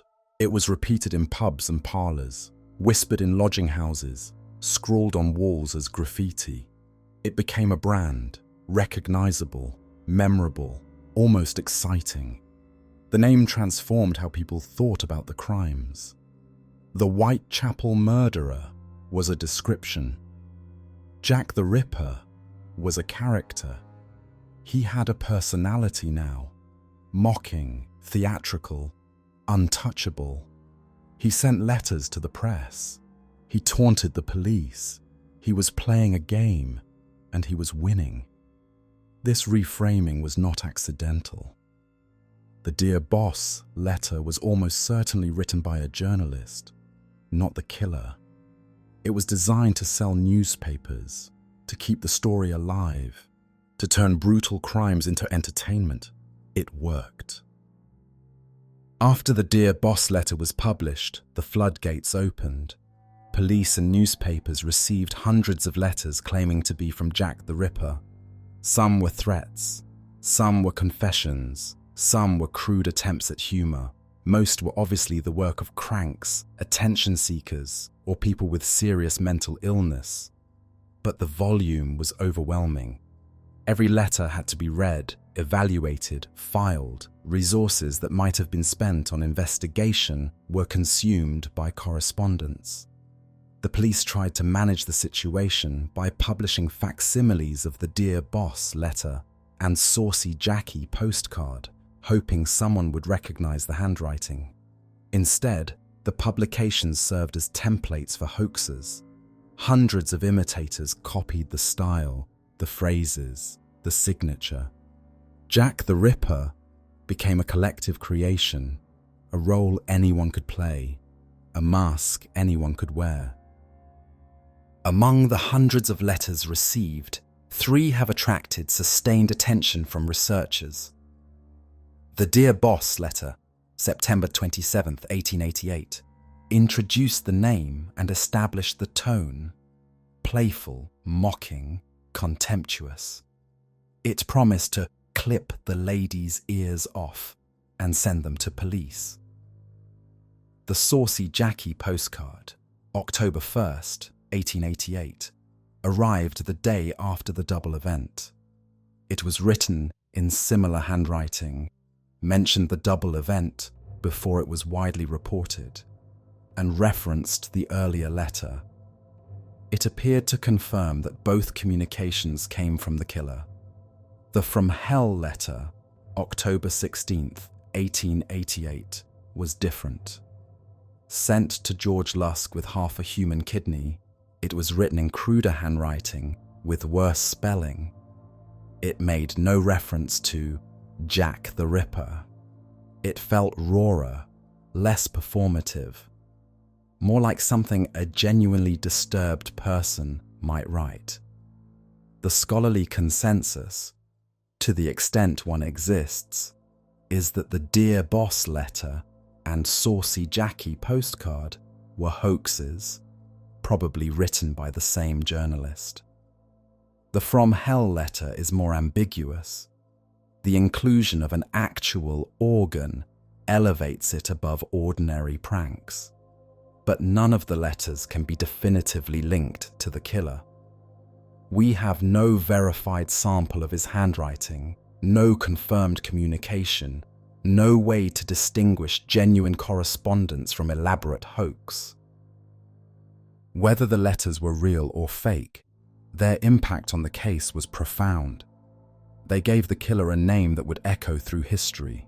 They transformed a series of brutal murders into a media phenomenon. They established a template: serial killer as celebrity, murder as entertainment, that would be repeated again and again. The Zodiac Killer sent ciphers to newspapers. BTK wrote letters to police and press. The Unabomber published a manifesto. All of them followed a path that Jack the Ripper, real or invented, had blazed. The letters also distorted the investigation. Police resources were consumed evaluating correspondence. Leads were pursued based on handwriting analysis of possibly fake documents. The public's attention focused on the theatrical elements of the case: the name, the taunts, the game, rather than the grim reality of 5 murdered women. In a sense, the letters succeeded. They kept the business alive. They made Jack the Ripper famous. They ensured that 136 years later, we would still be talking about the crimes. The women who died have become supporting characters in their own murders. The killer, or rather the persona created by the letters, is the star. The Whitechapel murders were not the first serial killings in history. They were not even the most prolific murders in Victorian London, but they were the first to become a global media phenomenon. The timing was crucial. By 1888, compulsory education had created a mass literate public hungry for news. The telegraph allowed stories to travel around the world in hours. The new journalism of the 1880s emphasized sensation, human interest, and vivid storytelling over dry recitation of facts. The Ripper murders had everything the new media craved: sex, violence, mystery, a villain who seemed to mock the authorities, a setting, the foggy, gaslit streets of London's underworld, that was practically designed for melodrama. Newspapers competed to provide the most lurid coverage. Illustrations depicted the victims' bodies in graphic detail. Reporters invented sources, fabricated quotes, published hoax letters as genuine evidence. The story was too good to let facts get in the way. The result was the true crime genre as we know it. Before Jack the Ripper, murders were local news, forgotten as soon as the next crime occurred. After Jack the Ripper, the right murder could captivate the world. We're still captivated today. True crime podcasts dominate the charts. Murder documentaries flood streaming services. Armchair detectives dissect cold cases on Reddit and YouTube. The genre that began in Whitechapel in 1888 has become a billion-dollar industry. Jack the Ripper has generated more books, articles, films, television shows, and academic papers than any other murder case in history.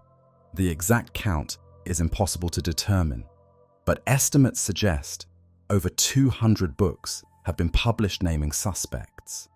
From Queen Victoria's grandson to Lewis Carroll, from Walter Sickert to Aaron Kosminski, from H. Holmes to a Liverpool cotton merchant named James Maybrick.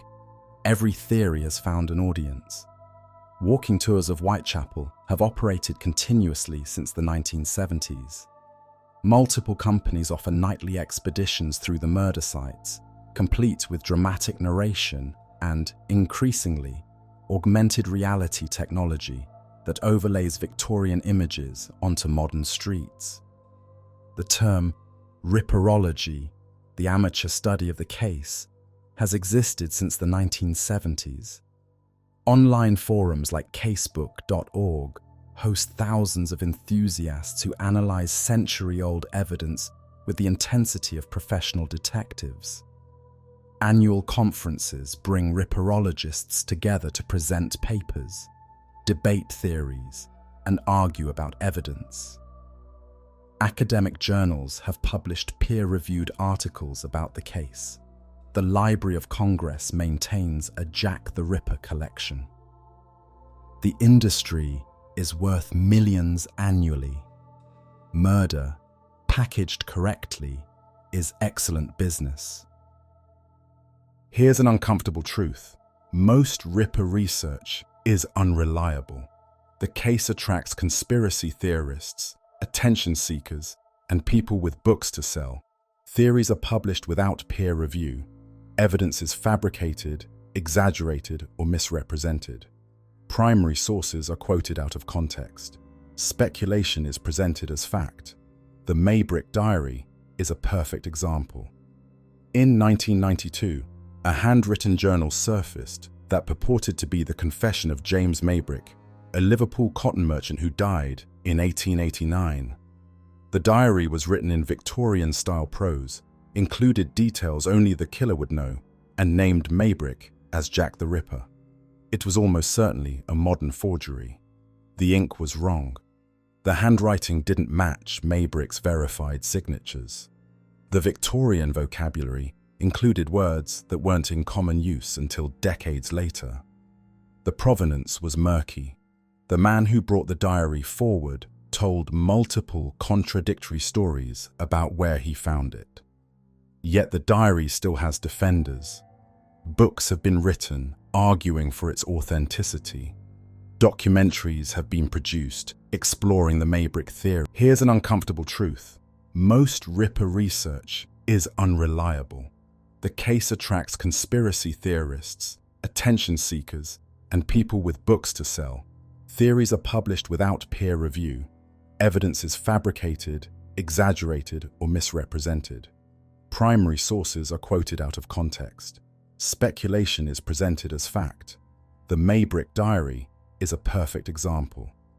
In 1992, a handwritten journal surfaced that purported to be the confession of James Maybrick, a Liverpool cotton merchant who died in 1889. The diary was written in Victorian-style prose, included details only the killer would know, and named Maybrick as Jack the Ripper. It was almost certainly a modern forgery. The ink was wrong.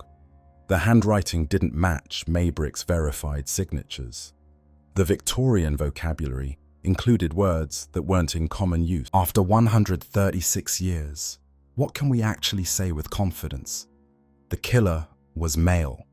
The physical evidence, witness descriptions, and nature of the crimes all support this conclusion. He was local to Whitechapel. The geographic clustering of murders, his ability to navigate the area in darkness, his selection of victims, all suggest someone who knew the streets intimately. He had anatomical knowledge.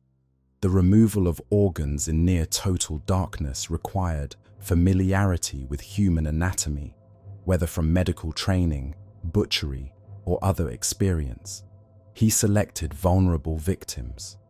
The women he killed were alone, impoverished, and unlikely to be immediately missed. He chose locations that offered privacy and escape routes. He was organized. The crimes show planning, awareness of police patrols, and deliberate selection of timing and location. This was not random violence. He was never caught. Despite thousands of interviews, house-to-house searches, and international attention, the killer escaped justice. Beyond these basic facts, everything is inference, speculation, or outright fantasy. We don't know his name, we don't know his profession, we don't know why he stopped killing. We may never know. Why do we still care about 5 murders that happened 136 years ago? The simplest answer is that the case remains unsolved.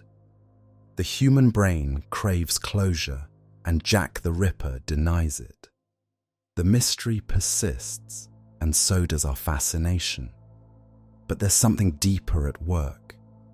The Ripper represents a primal fear, the monster in human form, the predator who walks among us undetected.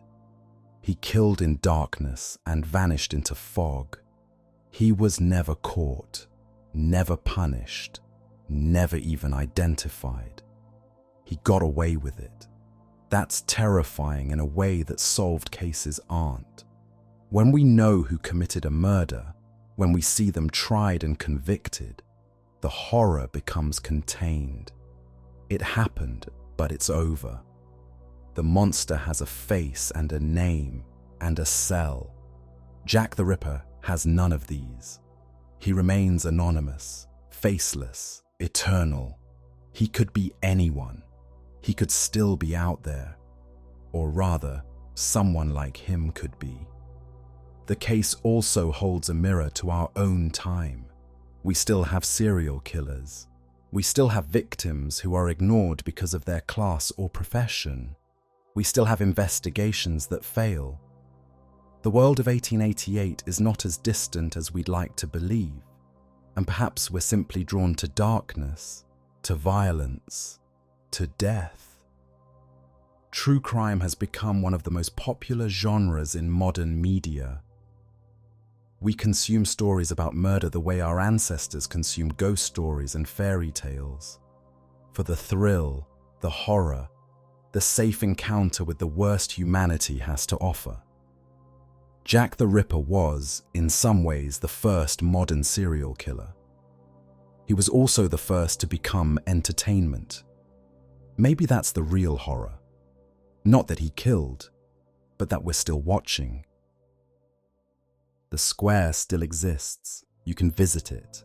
a small courtyard in the City of London, surrounded by glass towers and modern office blocks that have replaced the Victorian warehouses. A plaque marks the spot where Catherine Eddowes died. Tourists photograph it. Walking tours stop here nightly, guides reciting the familiar story of the double event. At night, the square is quiet. The gas lamps are gone, replaced by electric light that leaves no shadows. The fog rarely rolls in the way it once did. London's air is cleaner now. The coal smoke that created the legendary pea soupers long since dispersed. But if you stand in the square in the small hours of the morning, you can imagine what it was like. The darkness pressing in, the silence broken only by distant traffic, the knowledge that 136 years ago, something terrible happened here. A woman died. Her name was Catherine Eddowes. She was 46 years old. She had survived poverty, alcoholism, and decades of hardship. She died in 15 minutes, butchered by a man whose name she never knew. He walked away, through the fog, through the maze of streets, through the rest of his life. He was never caught. He was never punished. He died, presumably, with his secret intact. They deserve to be named one more time. Mary Ann Nichols, 43, found in Bucks Row, August 31st, 1888, mother of 5, killed for the price of a bed. Annie Chapman, 47, found in the backyard of 29 Hanbury Street, September 8th, 1888. Widow, dying slowly of tuberculosis when the killer found her. Elizabeth Stride, 45, found in Dutfield's yard, September 30th, 1888. Swedish immigrant, survivor, the only victim who wasn't mutilated because the killer was interrupted. Catherine Eddowes, 46, found in Mitre Square, September 30th, 1888. Mother, released from police custody 45 minutes before her death. Mary Jane Kelly, approximately 25, found in her room at 13 Miller's Court, November 9th, 1888. The youngest victim, the most brutally mutilated. 5 women, 5 lives cut short, 5 stories that ended in violence and became the foundation of a mythology. They were not props. They were not characters in a mystery novel. They were human beings who lived and struggled and died, and for 136 years, they've been largely forgotten in favor of speculation about the man who killed them. After all this, what do we actually know? We know 5 women were murdered in Whitechapel in the autumn of 1888. We know they were killed by the same man, using the same methods. We know he was never caught. We don't know his name. We don't know his face. We don't know why he killed, or why he stopped, or how he died. The DNA evidence is contested. The suspects are speculative. The letters may have been hoaxes. The investigation was a failure. The case remains unsolved. Some mysteries have answers. This one may not. Perhaps Aaron Kosminski was Jack the Ripper. Perhaps Montague Druitt threw himself into the Thames because he couldn't live with what he'd done. Perhaps the killer was someone whose name never appeared in any police file, who lived and died in obscurity, who took his secret to a grave we'll never find. We can analyze the evidence, we can evaluate the theories, we can make our best guesses, but we cannot know, not for certain. Not after 136 years. November 9th, 1888. Shortly after 10 o'clock in the morning, Thomas Bowyer reaches through the broken window at 13 Miller's Court, pushes aside the coat that serves as a curtain, peers into the darkness. What he sees will haunt him for the rest of his life. Inside the room, the remains of Mary Jane Kelly lie on the bed. The fire has burned down to embers. The room is cold. And somewhere out there, in the streets of Whitechapel, in the city of 5 million, in the world beyond, a man is going about his day. Perhaps he's sleeping. Perhaps he's working. Perhaps he's reading the newspapers, watching the city convulse with fear at what he's done. We don't know who he was. We don't know what he looked like. We don't know if he felt guilt or satisfaction or nothing at all.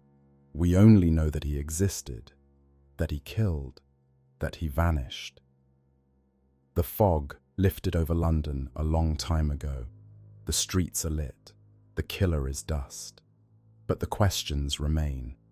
Who was Jack the Ripper? After 136 years, we're still asking. After 136 years, we still don't know. Some mysteries are not meant to be solved. Some darkness does not lift. This has been the Midnight Archives.